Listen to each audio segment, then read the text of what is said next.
मेरी दोनों बहू का इस घर में स्वागत है। अंदर आ जाओ, तुम दोनों बहुत सुंदर हो, बहुत प्यारी हो। केसरी ऐसा सोचकर अपने मन में सोच रही होती है। अब मेरी दोनों बहू आ गई हैं, इस घर को अच्छे से संभाल लेंगी, जैसे कि मैंने संभाला है। ऊपर से अब ठंड में मुझे काम भी नहीं करना पड़ेगा। जैसा मैंने सोचा था उससे भी बहुत सुंदर है मेरा ससुराल। अपना ससुराल देखकर तो मुझे इतनी खुशी हो रही है कि बस क्या बताऊं। मेरी तो सारी ठंड भी भाग गई। यहाँ तो किसी चीज की कमी ही नहीं है।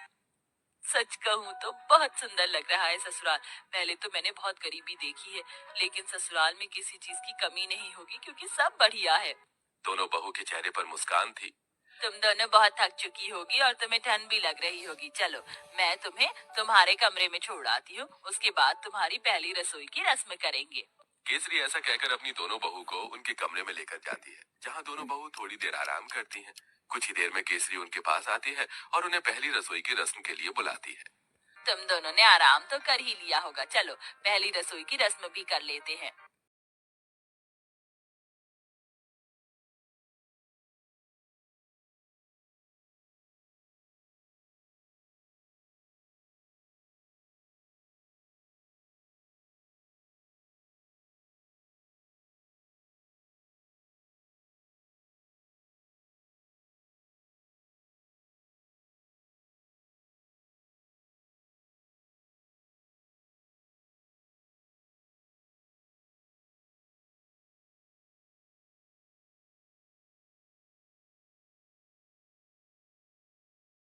मुझे तो लगता है कि उन्हें ये लग रहा होगा कि हमें खाना बनाना ही नहीं आता।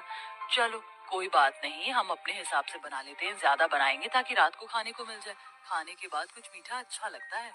इस तरह आराध्या और राधिका दूध चीनी चावल निकाल कर ज्यादा सी खीर बना लेती हैं, जिसके बाद वो खीर परोसकर घर में सभी को देती हैं।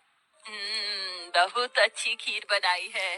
वैसे ठंड में खीर अच्छी लगती है, लेकिन चलो खाना तो अच्छा बनाना आता है तुम्हें।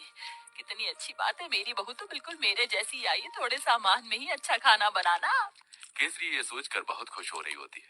वो कुछ देर बाद अपने कमरे में आराम करने चली जाती है। अब दोपहर का खाना बनाने की बारी आती है, तो दोनों बहू ठंड में रसोई में आती है। कुछ ही देर में केसरी भी रसोई में आती है। अरे, इस वक्त तुम रसोई में क्या कर रही हो? माँ जी, हमने सोचा कि समय पर ही दोपहर का खाना बना देते हैं। अरे, दोपहर के खाने की क्या जरूरत है, सीधा शाम को खाना बनाना चाहिए ना। वैसे भी ठंड में इतनी भूख कहाँ लगती है। और इस पतीले में क्या रखा है? केसरी तब पतीले को देखती है तो उसके अंदर खीर होती है। हे भगवान, इतनी सारी खीर! तुम दोनों ने इतनी सारी खीर कैसे बना दी, जबकि मैंने तुम्हें सिर्फ 2 कटोरी चावल दिए थे, 2 गिलास दूध दिया था।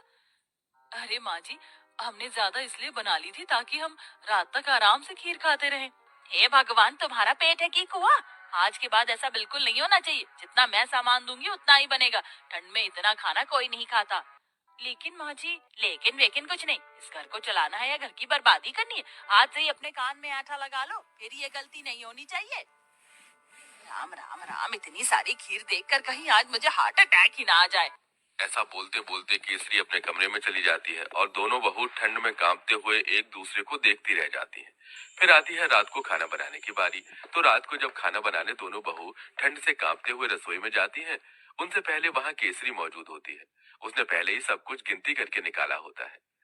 देखो बहू, ये एक बैंगन है, 4 आलू हैं, साथ में मैंने आटा निकाल कर रख दिया है। इस आटे में से केवल 10 रोटी बननी चाहिए।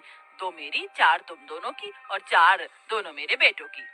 ऐसा कहकर केसरी रसोई में चली जाती है। इस तरह दोनों ही बहू कंजूस सास से बहुत ज्यादा परेशान हो जाती हैं। रोटी बनाते बनाते आखिरी में 10 रोटी के बाद एक लोई रह जाती है। दोनों बहू वो भी बना देती हैं। तो इस बात पर भी केसरी उन्हें खूब सारी बातें सुना रही होती है।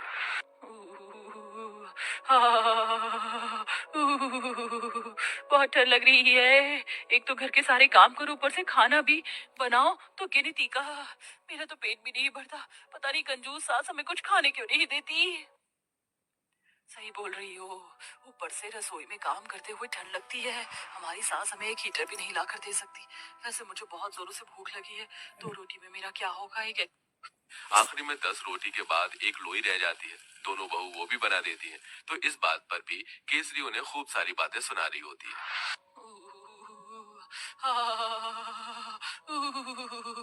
बहुत ठंड लग रही है। एक तो घर के सारे काम करो, ऊपर से खाना भी बनाओ, तो गिनती का। मेरा तो पेट भी नहीं भरता। पता नहीं कंजूस सास हमें कुछ खाने क्यों नहीं देती। अरे माँ और बाबूजी को नहीं बता सकते थे तो क्या हुआ, मुझे ही बता देते। अब क्या करूं, सब कुछ इतनी जल्दबाजी में करना पड़ा कि मुझे तुम्हें बताने का समय ही नहीं मिला।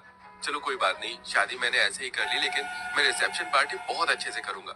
उसमें तुम अपने सारे अरमान निकाल लेना मेरी प्यारी बहना।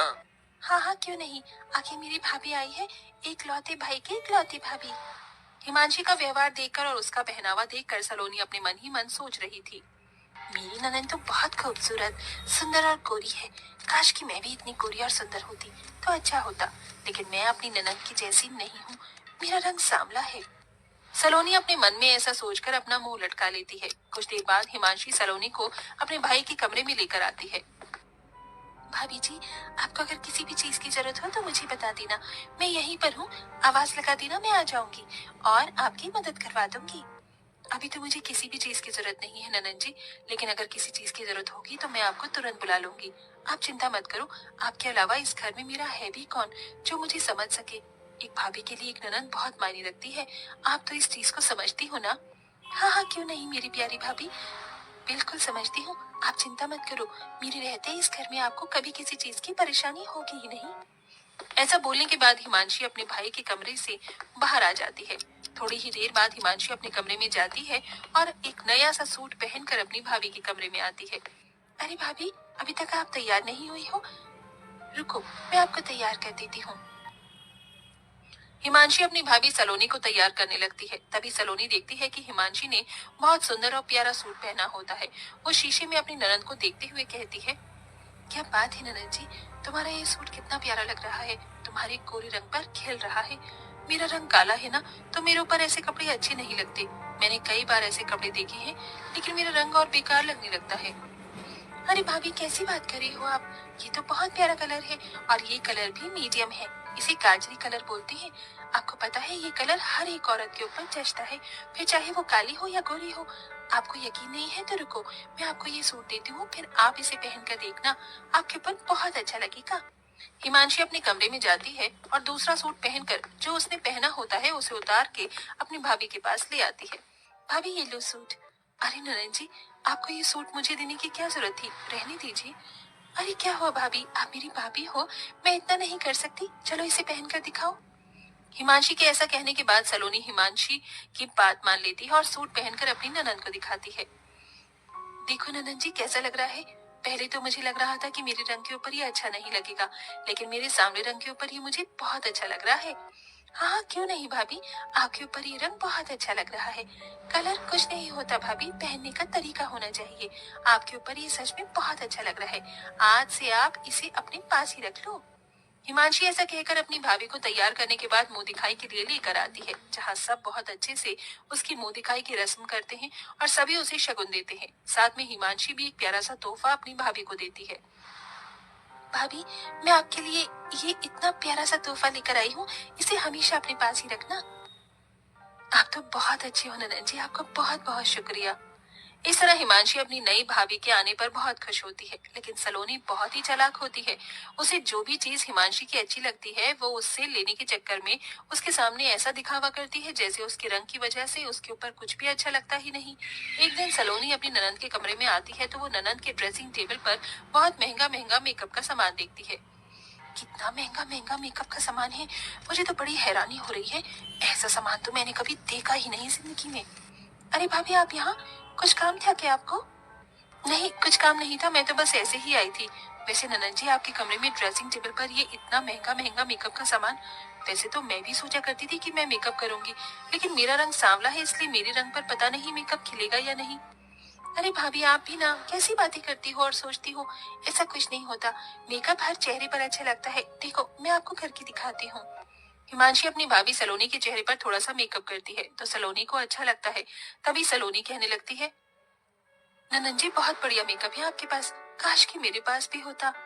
होने की क्या बात है भाभी जी, ये है ना, आप इसे रख लो, मैं अपने लिए और मंगा लूंगी, आपके पास रहे या मेरे पास रहे, कौन सी बड़ी बात है। सलोनी ये सुनते ही खुश हो जाती है। मेरी ननन बहुत अच्छी है, आप सच में बहुत अच्छी हो ननन जी, भगवान ऐसी ननन हर किसी भाभी को दे। ऐसा कहने के बाद सलोनी अपने कमरे में सारा मेकअप का सामान उठाकर ले आती है और उसे अपनी ड्रेसिंग टेबल पर लगाने लगती है। ननंद की सारे सामान पर मेरा ही अधिकार है, मैं उनके पास कुछ नहीं छोड़ूंगी, सब ले लूंगी।